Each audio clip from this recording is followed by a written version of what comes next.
Cette semaine, nous parlerons de Lucas. Il était l'un des personnages qui revenait le plus souvent en commentaire et en effet, il était temps qu'on en parle en vidéo. Aujourd'hui, on va voir à quel point il a du potentiel. Bienvenue dans Arrêtez de vous faire douiller. Avant de commencer quoi que ce soit, je pense qu'il est important de s'intéresser aux airs de Lucas. Quand Lucas effectue un grab dans les airs, ce dernier sort un serpent de sa poche qui lui permet de soit frapper des ennemis, soit attraper le bord. Beaucoup de personnages ont ce genre de capacité appelée un taser grab, mais Lucas a une petite particularité sur le sien, c'est qu'il peut annuler l'animation s'il effectue un saut au moment de le déclencher. Lorsqu'il effectue cela, Lucas fait un double jump cancel air qu'on appelle DJCZ, ce qui sera extrêmement utilisé par les Lucas à top level. Par exemple, avec cette technique, on peut faire un snake dash, ce qui permet de rendre ses déplacements rapides et ambigus et donc les rendre compliqués à prédire. Ou encore, si le Lucas a une bonne exécution, il peut faire un Zerg Train pour vous faire traverser le long de la map. C'est donc une technique essentielle pour tout bon joueur de Lucas, mais elle a un gros défaut, c'est qu'elle utilise le double saut de ce dernier.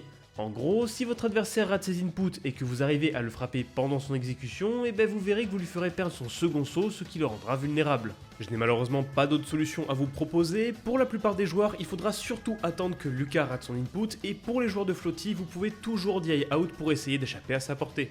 Soyez super attentif au positionnement de votre adversaire si jamais vous vous retrouvez au bord du stade. Si Lucas est à proximité de vous, ce dernier risque de vous mettre un air back air dans les dents. Le back air est l'un des meilleurs spikes du jeu, ce qui fait que si vous prenez le combo, vous perdrez votre stock. Ici, ce qu'il faut retenir, c'est que à low et mid %, le Nair n'aura pas assez de hit stun, donc vous pouvez air dodge pour échapper au coup, et à high %, il faudra DI vers l'extérieur pour être trop loin de votre adversaire. A vous maintenant d'être attentif à ce genre de situation pour ne pas vous faire voler la stock. Lorsque vous voulez trapper un Lucas, soyez sûr de ne jamais coller le bord face à lui. Dans le cas contraire, votre adversaire pourrait tenter de sauter dans votre direction avec son magnète. Le magnète de Lucas a un énorme pouvoir d'attraction, ce qui fait qu'il peut sans problème vous attirer en dehors du stade et vous faire perdre votre avantage positionnel.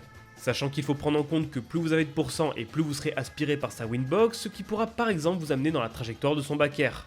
Si vous voulez éviter tous ces problèmes, vous pouvez soit reculer pour sortir de la portée du magnète, soit shielder pour ne pas en être victime. En plus de ça, il est bon de noter que Lucas est obligé de sauter pour avoir cette trajectoire avec cette option. En d'autres termes, si vous le voyez venir, n'hésitez pas à punir son commit avec un gros smash.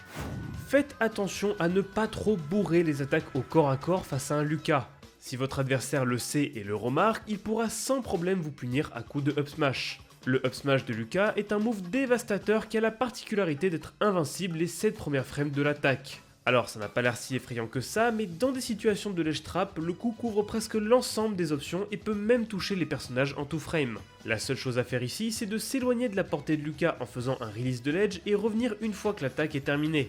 Cette dernière a presque une seconde entière de lag, ce qui fait que si vous arrivez à feinter votre adversaire, vous pourrez sans problème le punir. Je vous interdis formellement de faire la moindre get-up attack face à un Lucas. La raison à cela est que si votre adversaire le sait, il pourra à tout moment faire un donaire pour vous amener à la mort.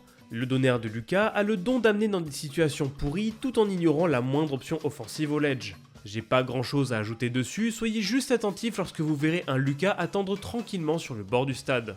Petite douille supplémentaire pour terminer, à moyen %, faites extrêmement attention au fer de Lucas.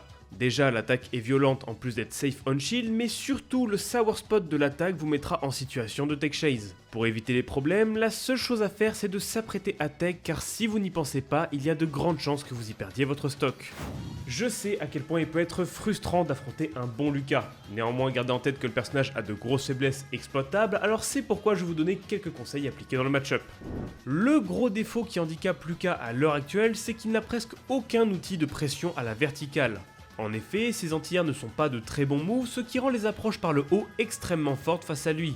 En d'autres termes, quand vous croiserez un Lucas, abusez à fond du full up face à lui, car au mieux vous aurez une ouverture et au pire le trade sera en votre faveur. Lorsque vous affrontez un Lucas, n'hésitez pas à continuellement le mettre en situation de juggle.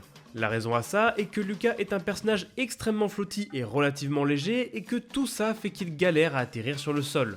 Ses air dodge sont lentes, son double saut l'est aussi, ce qui fait que si Lucas veut sortir de là, il devra soit aller sur les côtés pour regagner le bord, soit utiliser ses spéciaux pour vous feinter. Si vous voyez que votre adversaire abuse de l'une de ces deux options, profitez-en pour mettre une hitbox et une nouvelle fois le remettre au-dessus de vous pour continuer votre juggle.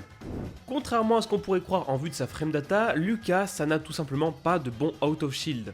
Ses attaques les plus rapides sont son Air Frame 10 et son Fair Frame 12, ce qui fait que si votre personnage vous le permet, vous ne devriez pas avoir peur de taper son shield pour lui mettre la pression. Bien sûr, il existe le Footstool Auto Shield, mais on n'en parlera pas maintenant car je compte en faire une vidéo à part, donc soyez sûr d'être abonné pour ne pas la louper. Quand les Lucas voudront vous maintenir à distance, la plupart du temps, ils utiliseront le Wavebound Side B. Cette technique leur permet de vous attaquer de front tout en reculant, ce qui la rend particulièrement forte pour camper un adversaire. Néanmoins, même si c'est efficace, gardez en tête que l'attaque est lente et demande de l'exécution. Autrement dit, si vous approchez peu à peu avec votre shield, vous allez pouvoir coincer votre adversaire au bord de la map. Lucas est particulièrement mauvais pour sortir de cette situation, ce qui fait que si vous jouez bien, normalement vous aurez l'ascendant sur lui. La prochaine fois que vous essaierez de regagner le stade, promettez-moi de ne jamais sauter dans cette zone. La raison à cela est que le Piqué Thunder sort plus vite qu'on ne le pense et n'aura aucun mal à vous intercepter et vous mettre des pourcents gratuitement. Au lieu de ça, je vous conseille surtout de respecter le move en passant au-dessus ou en dessous et normalement vous n'aurez plus trop à le craindre.